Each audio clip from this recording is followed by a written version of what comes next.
Okay, here's NorCal 40B, that guy, number 24. Somebody asked me, 1 watt, is that all you can get? So I thought we better see if we can get a little bit more.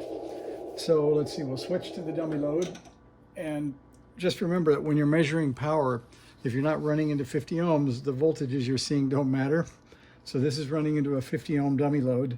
So the voltage that we're seeing here on the output jack are on the scope. And that way we can measure the output power by simply taking the peak to peak, squaring it, and dividing by 400. So when you look at this transmitter, there isn't a lot of sort of room to tweak. So this is the transmit mixer.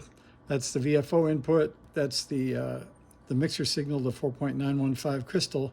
What comes out, we can peak this 7 megahertz bandpass, and we can adjust the drive control. I think that's about it.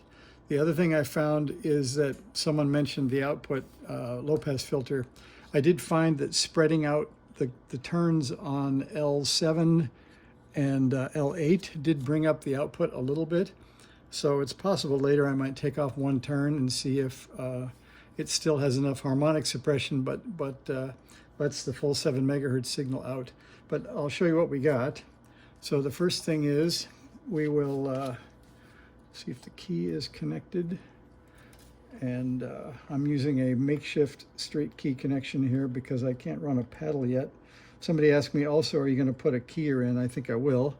Okay, so there's the straight key connected. And there's our output. And one other thing, you have the luxury on this radio when you adjust the transmit mixer capacitor, which is C34. If you measure that, you're actually hearing the side tone. So you can measure or set the side tone to the transmit offset that you'd like. For example, listen to this. Whoops, sorry, that is the bandpass filter. Let me get on the right cap here. So there's the C34. You can hear the frequency will go up and down. So you need to set that to the offset you want. And that's about it for me there. And then you saw the output change on the scope. You can see we're on 5 volts per division. So if I go down here and count, there's 5, 10, 15, 20, 25 now, maybe 24. We'll call it 25. And we'll get the Hans Summers method going here. And we'll get the calculator going. And we'll do that 25 squared divided by 400. So that's 1.6 watts now. That's that's better than our 1 watt before. Let's see if that is the peak, and then we'll see if that's our final number. So I was at about 1 watt before.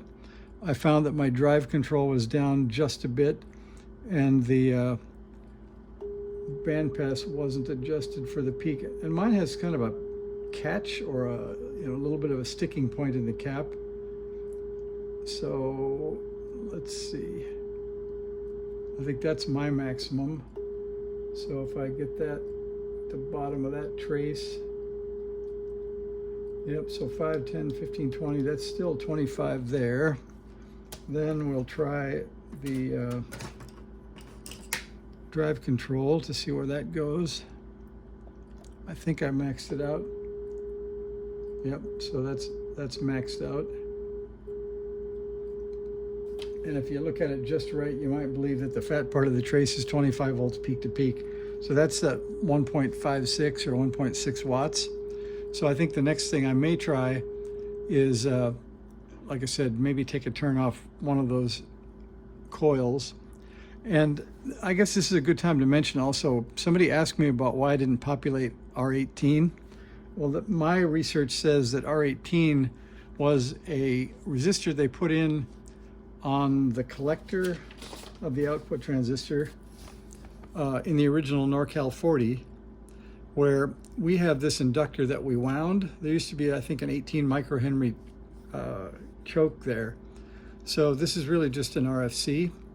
And there used to be a 1K resistor across it because it seemed to swamp out some oscillations. Well, if you look at the schematic of the NorCal 40B, R18 ends up being across L7, I think, which doesn't make a lot of sense. And it should actually be across L2. So if you wanted to add that on the bottom of the board, you could, although I haven't seen any oscillations yet. I have to admit, though, I haven't looked at the spectral purity, and I think the comment was maybe second or third harmonic was up too high due to some parasitic oscillation.